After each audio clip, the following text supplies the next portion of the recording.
ಸಖತ್ ಖಾರ ಬಣ್ಣ ಮತ್ತು ರುಚಿ ಆಚಿ ಚಿಲ್ಲಿ ಪೌಡರ್. ಕೆಲ ಶಾಸಕರು ಅನಗತ್ಯ ಗೊಂದಲ ಬೇಡಾಗಿತ್ತು ಅನ್ನೋಂತ ಒಪಿನಿಯನ್ ಕೊಡ್ತಾ ಇದ್ದಾರೆ. ಅವರು ಯಾವ ಶಾಸಕರು? ಬಿಜೆಪಿ ಶಾಸಕರು ಇರ್ಬೇಕು. ಕಾಂಗ್ರೆಸ್ ಶಾಸಕರು ಯಾರು ಏನಂದಿಲ್ಲ, ಬಿಜೆಪಿ ಶಾಸಕರೇ ಹೇಳ್ತಾರೆ. ನನಗೆ ಒಂದು ಮಾತು ನಾನು ಮಾಧ್ಯಮ ಸ್ನೇಹಿತರಿಗೆ ಕೇಳಲಿಕ್ಕೆ ಬಯಸ್ತಾ ಇದ್ದೀನಿ. ಒಬ್ಬ ವ್ಯಕ್ತಿ supreme court chief justice of India ಮೇಲೆ ಶೂ ಎಸಿತಾನೆ, ಈ ಬಿಜೆಪಿಯವ್ರ ಬಾಯಿ ತೆಗಿಯಲ್ಲ.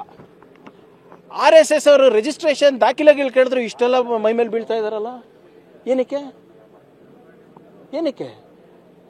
ಇವ್ರು ಯಾರು ಕೂಡ ಇಷ್ಟೆಲ್ಲ ನನ್ನ ಬಗ್ಗೆ ಮಾತಾಡ್ತಾ ಇದಾರಲ್ಲ, ಯಾವಾಗ ಒಬ್ಬ RSS ವ್ಯಕ್ತಿ ಚೀಫ್ ಜಸ್ಟಿಸ್ ಆಫ್ ಇಂಡಿಯಾ ಮೇಲೆ ಶೂ ಎಸಿತಾರೆ ಅಂದ್ರೆ ಅದ್ರ ಪ್ರೆಸ್ ಕಾನ್ಫರೆನ್ಸ್ ಮಾಡಿದ್ರೇನ್ರಿ? ಖಂಡಿಸಿದ್ರೇನ್ರಿ ಯಾರನ್ನ ಒಬ್ರು? ಯಾರೂ ಇಲ್ಲ. ಪ್ರಿಯಾಂಕರ್ಗೆ RSS ಅವರು ದಾಖಲೆಗಳು ಕೇಳಿದ್ಕೆ ಸರ್ಕಾರಿ ಆವರಣಗಳಲ್ಲಿ, ಸರ್ಕಾರಿ ಪ್ರಾಪರ್ಟೀಸ್ನಲ್ಲಿ, ಪ್ರೆಮೈಸಸ್ನಲ್ಲಿ ನೀವು ಇಂಥ ಚಟುವಟಿಕೆಗಳು ಯಾರೇ ಇರಬಹುದು ನಾವು ಬಿಡಬಾರ್ದು ಅಂತ ಹೇಳಿದ್ರೆ ಇವರಿಗೆ ಮೈಯೆಲ್ಲ ಜುಮ್ ಆಗ್ಬಿಟ್ಟಿದೆ. ಪರಿಹಾರ ಅಲ್ಲ, ಈಗ ನೀವು ಕೇಳ್ತಾ ಇದ್ರಂತ ಸ್ವಿಚ್ ಆಫ್ ಮಾಡಿದ್ದೀನಿ. ಈಗ ನಮ್ಗೆ ಅದು ಲೈಫ್ ಲೈನ್ ಸರ್, ನಮ್ಮ ಚಿತ್ತಾಪುರ ಜನರಿಗೆ, ಕಲಬುರಗಿ ಜನರಿಗೆ. We will do it. ನಾನು ಚರ್ಚೆ ಮಾಡ್ತೀನಿ ಹೋಮ್ ಮಿನಿಸ್ಟರ್ ಅವ್ರ ಜೊತೆ, ಏನ್ ಮಾಡೋದು ನೋಡ್ತೀನಿ.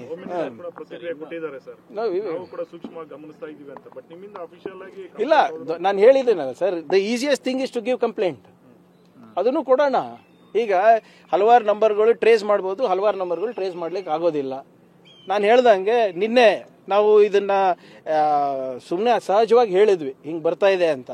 ಇವರು BJP ಅವರು ಇಲ್ಲ ಸುಳ್ಳು ಅದು ಇದು ಅಂತಾರೆ. ನಾನು ಮಾತಾಡಬೇಕಾದ್ರೆ ಯಾವಾಗಲೂ ಕೂಡ without documents I don't speak.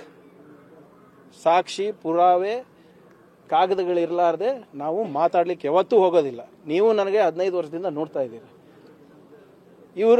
ಇವರು ಏನ್ ಜಸ್ಟಿಫಿಕೇಶನ್ ಕೊಡ್ತಾರೆ? ನೀವು ನನಗೆ ಪ್ರಶ್ನೆ ಕೇಳೋದ್ ಬಿಟ್ಟು ಅವ್ರಿಗೆ ಕೇಳಬೇಕು. ಸರ್ ಇದು ನಿಮ್ ಸಂಸ್ಕೃತಿ ಅಂತ ಹೇಳ್ತಾ ಇದ್ದಾರೆ. ಮುಖ್ಯಮಂತ್ರಿಗಳಿಂದ ಸರ್ಕಾರದ ಮುಖ್ಯ ಕಾರ್ಯದರ್ಶಿಗೆ ಸೂಚನೆ ಹೋದ್ಮೇಲೂ ಕೂಡ ಅವ್ರು ಯಾಕೆ ಇನ್ನೂ ಮೀನಾಮೇಷ ಎಣಿಸ್ತಾ ಇದ್ದಾರೆ? ಅದಕ್ಕೆ CM ಇದ್ರ ಬಗ್ಗೆ ಗಮನ ಹರಿಸಿ ಅಂತ. ಇಲ್ಲ ಅವ್ರು ನನ್ನ ಹತ್ರನೇ ಮಾತನಾಡಿದ್ದಾರೆ ಸರ್, ಬೇರೆ ಕಡೆ ಹೇಗಿದೆ ಏನೇನಿದೆ ಅಂತ. ಮೀನಾಮೇಷ ಎಣಿಸೋದಲ್ಲ. ಅಂಡ್ ಇಟ್ ಈಸ್ ನಾಟ್ ನಾನು ಹೇಳ್ತಾ ಇದ್ದೀನಲ್ಲ sir, it is not about RSS radicalisation of any sorts. ಯಾವುದೇ ಧರ್ಮ ಇರ್ಬೋದು, ಇಟ್ ಇಸ್ ನಾಟ್ ಕರೆಕ್ಟ್. ನಮ್ಮ ರಾಜ್ಯ ಆರ್ಥಿಕವಾಗಿ ಮುಂದೆ ಬರಬೇಕು, ಉದ್ಯೋಗ ಸೃಷ್ಟಿ ಆಗಬೇಕು, ನಮ್ಮ ಯುವಕರ ಭವಿಷ್ಯ ಒಳ್ಳೇದಾಗಬೇಕಂತ ಜನರು ನಮ್ಗೆ ಆಯ್ಕೆ ಮಾಡಿರೋದು. ಆದರೆ ಇಂಥ ಸಂಘಟನೆಗಳು ಅದು ಯಾವುದೇ ಇರ್ಬೋದು, PFI ಇರ್ಬೋದು, SDPI ಇರ್ಬೋದು, ನಿಮ್ಮ ಬೇರೆ RSS ಇರ್ಬೋದು, ಯಾರೇ ಇರ್ಬೋದು, it's not good for the society ಅಷ್ಟೇ. ಕ್ಯಾಬಿನೆಟ್ ಅಲ್ಲಿ ಏನಾದ್ರು ಪ್ರಸ್ತಾಪ ಮಾಡ್ತೀರಾ ಸರ್? ಅದಾಗಲಿ, ಅದು ಮುಖ್ಯಮಂತ್ರಿ ಕ್ಯಾಬಿನೆಟ್ನಲ್ಲಿ ಯಾವ ವಿಷಯಗಳು ಬರಬೇಕು ಬಿಡಬೇಕು ಅದು CM ಅವರ ವಿವೇಚನೆ. ಆದರೆ ನಾವಾಗಲೇ ನನ್ನ ಮನವಿ ಮಾಡ್ಕೊಂಡಿದ್ದೀನಿ, CM ಅವರು ಸ್ಪಂದಿಸ್ತಾ ಇದ್ದಾರೆ. ಅದು ಒಂದು ಪ್ರಕ್ರಿಯೆ ನಡಿಬೇಕಲ್ಲ. ನೀಜರ್ಕಾಗಿ ನಾವು ಸುಮ್ಮನೆ ಯಾವುದೋ ಒಂದು ಇದು ಮಾಡ್ಲಿಕ್ಕಾಗಲ್ಲ. ಆಮೇಲೆ ನಾನು ವೆರಿ ಕ್ಲಿಯರ್ ಇದ್ದೀನಿ, ಎಲ್ಲಿ ಬ್ಯಾನ್ ಮಾಡಬೇಕು, ಯಾರಿಗೆ ಬ್ಯಾನ್ ಮಾಡಬೇಕು ಅಂತ. ಒಬ್ಬರ ಮೇಲೆ ನಂದು ಏನು ಟಾರ್ಗೆಟ್ ಇರೋದು ಅದು ಇರೋದಂತ ಏನಿಲ್ಲ. ನಮಗೆ ಕರ್ನಾಟಕದ ಯುವಕರಿಗೆ ಒಳ್ಳೇದಾಗಬೇಕಷ್ಟೇ.